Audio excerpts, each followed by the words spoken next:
l'erreur glycémique que vous faites chaque matin avec votre café. Ce café que vous attendez avec impatience chaque matin pour bien démarrer, et si c'était lui la raison pour laquelle vous avez un coup de barre à 10 heures? Comment c'est possible? Comment cet élixir, ce rituel qui lance la journée de milliards de personnes, pourrait en fait vous vider de votre énergie? La réponse se trouve dans votre tasse. Pas le café lui-même, non. L'erreur, c'est une habitude, une petite chose qu'on fait tous sans y penser et qui semble totalement inoffensive. Une erreur qui transforme votre carburant du matin en sabotage métabolique. Aujourd'hui, on va décortiquer cette erreur que presque tout le monde commet. On va voir minute par minute la réaction en chaîne qu'elle peut déclencher dans votre corps, de la fausse montée d'énergie au crash qui vous laisse en quête de sucre. Et surtout, je vais vous donner des alternatives simples et délicieuses pour que votre café du matin redevienne une vraie source d'énergie, stable et durable. Ce que vous allez apprendre va bien au-delà d'une simple astuce. C'est une façon de reprendre le contrôle de votre énergie pour toute la journée. Alors, restez avec moi, car ce que vous allez découvrir sur votre café pourrait bien vous changer la vie. Le grand paradoxe du café matinal, chaque matin, c'est le même rituel dans des millions de cuisines. Le bruit de la machine, l'odeur réconfortante du café, c'est le signal que la journée peut vraiment commencer. On le boit pour être plus alerte, plus productif, plus focus. Pourtant, pour beaucoup d'entre nous, ce rituel est un piège. On cherche un coup de fouet et sur le moment, on l'obtient. Une vague d'énergie, l'impression que le brouillard du matin se dissipe. Mais ce qu'on ne réalise pas, c'est que la manière dont on prépare ce café est souvent la cause directe du fameux coup de pompe qui nous frappe 1 heure ou deux plus tard. Ce moment, vous le connaissez. Il est 10 heures, 11 heures. Vous êtes au bureau et soudain, une chape de plomb, les paupières lourdes, la concentration qui s'évapore, les bâillements et une seule obsession, un autre café ou un truc sucré, un biscuit, une viennoiserie, n'importe quoi pour retrouver l'étincelle du début de matinée. Vous pensez que c'est normal? Le fameux coup de tonte de 10 heures? Eh bien non. Pour beaucoup, c'est le résultat direct et prévisible de l'erreur commise un peu plus tôt avec le café. Le coupable n'est pas le café. Le café noir en lui-même a de nombreux bienfaits. C'est un puissant antioxydant et certaines études suggèrent même qu'une consommation modérée pourrait être associée à un risque réduit de diabète de type 2. Le vrai problème, c'est ce qu'on y ajoute. Cette petite cuillère de sucre qui semble si innocente. Ce nuage de lait, que ce soit du lait de vache ou même certains laits végétaux, pour adoucir l'amertume. Ces ajouts sont les déclencheurs d'une véritable tempête hormonale dans notre corps, le pic de glycémie. Et voilà le paradoxe. La boisson que vous prenez pour vous donner de l'énergie est précisément celle qui prépare votre fatigue à venir.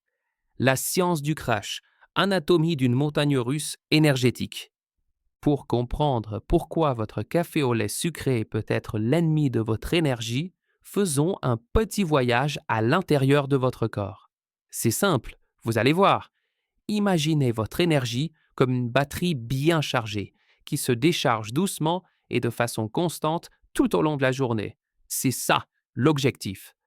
Maintenant, voyons ce qui se passe quand vous buvez votre café habituel. Étape 1, l'arrivée du sucre, les 15 premières minutes. Vous buvez votre café sucré. Le sucre, saccharose, et si vous ajoutez du lait, le lactose, sont des glucides simples. Ils sont absorbés quasi instantanément et se déversent dans votre sang sous forme de glucose. Votre taux de sucre, la glycémie, grimpe en flèche. C'est le pic de glycémie. À ce moment-là, vous vous sentez super bien. Le glucose est le carburant préféré du cerveau. Vous avez une sensation de récompense, une concentration aiguisée. Vous pensez que le café fait effet, mais en réalité, c'est surtout un shoot de sucre. Étape 2, l'intervention d'urgence, 15 à 45 minutes après. Votre corps déteste ce désordre. Un taux de sucre trop élevé est toxique. Il sonne l'alarme. Le pancréas libère alors une hormone puissante, l'insuline. Son rôle est de faire le ménage et de dire à vos cellules d'absorber tout ce glucose qui traîne dans le sang pour l'utiliser comme énergie ou le stocker. Le problème, avec une arrivée massive et rapide de sucre, c'est que le corps réagit fort. Il envoie une bonne dose d'insuline pour gérer la situation. Étape 3. Le surstockage est le début de la chute. 45 minutes à 1h30 après. L'insuline fait son travail parfois un peu trop bien. Elle a poussé le glucose à entrer dans les cellules.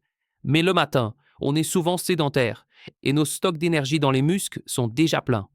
Que fait l'insuline avec le surplus? Elle le transforme en graisse. L'excès de sucre de votre café peut donc contribuer directement au stockage des graisses, notamment au niveau du ventre. Pendant ce temps, la vague d'insuline a été si efficace qu'elle a retiré presque tout le glucose du sang. Votre glycémie qui était au sommet s'effondre. Pour les personnes les plus sensibles, c'est le crash glycémique, aussi appelé hypoglycémie réactionnelle.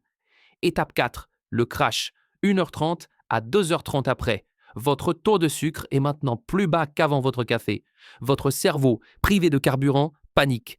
C'est là que les symptômes apparaissent. Fatigue intense, vous vous sentez vidé, brouillard mental, difficile de se concentrer, irritabilité, votre patience est à zéro. Fragile, votre corps réclame du sucre et vite. C'est l'appel du biscuit ou du distributeur automatique. Et si vous craquez, le cycle infernal recommence. C'est une dépendance au sucre, pas à la caféine. Ce qui aggrave les choses, la caféine et le lait. Premièrement, la caféine à jeun. Pour certaines personnes, la caféine seule peut déjà influencer la glycémie en stimulant la libération de glucose par le foie. Ajouter du sucre par-dessus, c'est un peu comme jeter de l'huile sur le feu. Deuxièmement, le choix du lait. Le lait de vache, il contient du lactose, un sucre. Paradoxalement, le lait entier, plus gras, peut avoir un impact un peu moins brutal que le lait écrémé, car les matières grasses ralentissent l'absorption du sucre. Serre les laits végétaux. Le lait de riz a un indice glycémique très élevé, parfois plus de 85, ce qui est comparable à une boisson sucrée. Le lait d'avoine, très populaire, est aussi à surveiller. Son processus de fabrication transforme l'amidon de l'avoine en sucre rapide, ce qui lui donne un indice glycémique modéré, mais bien réel. Les meilleures options sont le lait d'amande ou le lait de soja, non sucrés, qui sont naturellement pauvres en glucides. Vous comprenez le mécanisme? Ce n'est pas une question de volonté, mais de biochimie. Chaque matin, en pensant vous faire du bien, vous programmez peut-être votre corps pour la fatigue. Section 3. L'effet domino. Cette montagne russe glycémique, si elle est répétée jour après jour, n'est pas sans conséquences. C'est une habitude qui, intégrée à un mode de vie global, peut contribuer à des problèmes de santé bien plus sérieux qu'un simple coup de fatigue. 1. Prise de poids et graisse abdominale. L'insuline est une hormone de stockage. Des pics d'insuline répétés encouragent le corps à stocker l'excès de sucre sous forme de graisse, en particulier autour du ventre. 2. Inflammation chronique. Les pics de sucre à répétition sont une source de stress pour le corps. Ils génèrent des radicaux libres et maintiennent le corps dans un état d'inflammation dit de bas grade. C'est un terrain fertile pour de nombreuses maladies chroniques modernes. 3. Le chemin vers la résistance à l'insuline. Imaginez que vous criez sans cesse dans l'oreille de quelqu'un. Au bout d'un moment, il ne vous entend plus. C'est pareil pour vos cellules et l'insuline. À force d'être bombardées, elles y deviennent moins sensibles. C'est ce qu'on appelle la résistance à l'insuline. Le pancréas doit alors produire encore plus d'insuline pour faire le même travail, jusqu'à l'épuisement. C'est la voie qui mène au prédiabète, puis au diabète de type 2.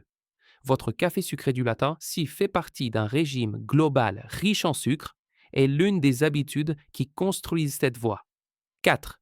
Vieillissement accéléré de la peau, la glycation. Le sucre en excès dans le sang s'accroche aux protéines de votre peau, comme le collagène et l'élastine, dans un processus appelé glycation. Cela les rend rigides et cassantes. Résultat, la peau perd sa souplesse, s'affaisse et les rides apparaissent plus vite. Chaque pic de sucre est un petit coup de vieux pour votre peau. De l'intérieur. 5. Humeur en dents de scie. Le cerveau est très sensible aux variations du taux de sucre. Le pic initial peut vous rendre euphorique, mais le crash qui suit est souvent lié à de l'anxiété, de l'irritabilité ou un moral en berne. Maintenir sa glycémie stable est une des clés pour une humeur stable. Ce n'est pas pour faire peur, c'est juste la biochimie. Mais la bonne nouvelle, c'est qu'un autre choix est possible. Un choix qui transforme ce rituel en un vrai geste santé. Section 4. La solution. 4 piliers pour bâtir le café énergie durable. Assez parlé des problèmes. Passons aux solutions. L'idée n'est pas de vous priver, mais de réinventer votre café pour qu'il travaille pour vous. On va le construire autour de 4 piliers. Pilier numéro 1, les épices, vos alliés métaboliques. Avant de sucrer, pensez à épicer. Certaines épices sont de véritables alliés pour votre glycémie. La reine cannelle, c'est l'option numéro 1. Des études montrent que la cannelle aide à stabiliser la glycémie en améliorant la sensibilité des cellules à l'insuline. Elle ralentit aussi la digestion, ce qui lisse l'arrivée du sucre dans le sang. Une demi-cuillère à café peut faire une différence. Préférez la cannelle de Ceylan, plus saine à long terme que la cannelle de cassia. Pilier numéro 2, les bonnes graisses. Le frein naturel. Ajouter du bon gras à votre café est l'un des moyens les plus efficaces pour stabiliser votre énergie. Les graisses ralentissent l'absorption de la caféine pour une libération d'énergie plus douce et prolongée. Extraite de la coco, cette graisse est une source d'énergie propre et super efficace pour le cerveau. Elle est convertie en cétone, un carburant qui procure une clarté mentale incroyable sans passer par le glucose. Commencez avec une cuillère à café, mixez dans votre café, avec un mousseur à lait par exemple, pour une texture crémeuse. Le ghee ou beurre de qualité. Une cuillère à café de ghee, beurre clarifié, ou de beurre de vache nourri à l'herbe, mixé dans votre café, lui donne une onctuosité folle et fournit une énergie durable. Pilier numéro 3, les protéines, pour la satiété. Ajoutez de protéines à votre café, le transforme en un mini-repas qui vous calera pour des heures. La poudre de collagène. C'est mon option préférée. Les peptides de collagène sont sans goût et se dissolvent parfaitement. 1 ou 2 cuillères à soupe dans votre café vous apportent des protéines qui vous rassasient tout en nourrissant votre peau et vos articulations. C'est un geste beauté et énergie en un. Pilier numéro 4, les faux sucres intelligents. Si vous avez vraiment besoin d'un goût sucré, oubliez le sucre blanc. Tournez-vous vers des alternatives sans impact sur la glycémie. La stevia et le fruit du moine, monk fruit, ce sont des édulcorants naturels avec un indice glycémique de 0. Une toute petite quantité suffit. Le sirop d'érable avec parcimonie. Si vous devez utiliser un vrai sucre, le sirop d'érable est un peu meilleur que le sucre blanc, car il contient des minéraux et des antioxydants. Une étude a même montré que son remplacement du sucre pouvait aider au contrôle de la glycémie.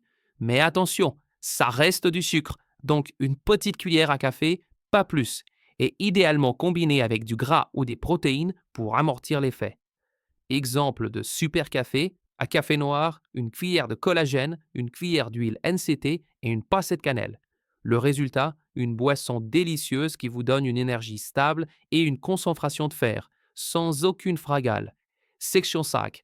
Au-delà du café, repensez votre rituel matinal. Maintenant que votre café est parfait, intégrons-le dans une routine matinale qui a du sens. 1. La règle des 90 minutes, temporisez votre caféine. Voici une suggestion issue de la chronobiologie qui peut tout changer. Attendre 60 à 90 minutes après le réveil, avant votre premier café. Pourquoi? Au réveil, votre corps produit un pic de cortisol, l'hormone de l'éveil. Boire du café à ce moment-là peut interférer avec ce processus et à terme vous rendre plus tolérant à la caféine. En attendant que ce pic redescende, votre café sera bien plus efficace. C'est une théorie intéressante à tester sur vous-même. Pendant ce temps, hydratez-vous avec de l'eau, exposez-vous à la lumière du jour et bougez un peu. 2. Le principe du jamais à jeun. Pour les sensibles, si le café à jeun vous rend nerveux ou irrite votre estomac, essayez de manger quelque chose avant. Pas un croissant, évidemment. 2 petits déjeuners riches en protéines, fibres et bonnes graisses, des œufs, un avocat, un yaourt nature.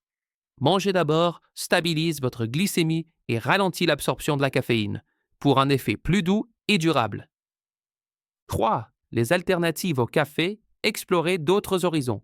Parfois, la meilleure option est de varier les plaisirs. Le maté, cette infusion sud-américaine, contient de la caféine, mais procure une énergie souvent décrite comme plus équilibrée et moins nerveuse que le café. Le thé matcha, il est riche en L-théanine, un acide aminé qui favorise un état de calme alerte. La L-théanine lisse les effets de la caféine pour une concentration sans nervosité. Un chicorée. Pour ceux qui veulent éviter la caféine, la chicorée est une super option. Son goût rappelle le café et elle est riche en fibres prébiotiques qui nourrissent votre microbiote intestinal, la base d'une bonne énergie. On a commencé avec une simple tasse de café et on a vu qu'elle pouvait être le théâtre d'une bataille biochimique pour notre énergie et notre santé. Pour résumer, l'erreur est d'ajouter du sucre et certains laits comme le lait de riz ou d'avoine à votre café du matin, surtout à jeun. Cette habitude peut vous embarquer dans les montagnes russes de la glycémie. Mais la solution est simple. 1. Lâchez le sucre et les laits végétaux sucrés ou riches en glucides. 2. Adoptez les piliers du café énergie durable, épices, bonne graisse, protéines. 3. Repensez le rituel. Essayez de retarder votre café et de manger avant si vous êtes sensible. En appliquant ces conseils, vous ne transformez pas seulement votre café, vous transformez votre journée. Maintenant, la balle est dans votre camp. Je suis super curieux de savoir ce qui vous tente le plus. Allez-vous essayer la cannelle, l'huile MCT ou le collagène? Dites-le moi dans les commentaires. Partagez ce que vous allez tester dès demain matin. Votre expérience peut inspirer plein d'autres personnes. Si cette vidéo vous a été utile et que vous voulez d'autres conseils basés sur la science pour optimiser votre santé, faites une chose simple. Abonnez-vous à la chaîne et activez les notifications. C'est le meilleur moyen de ne rien manquer. Merci d'avoir regardé. Prenez soin de vous et à demain pour un café qui vous veut vraiment du bien.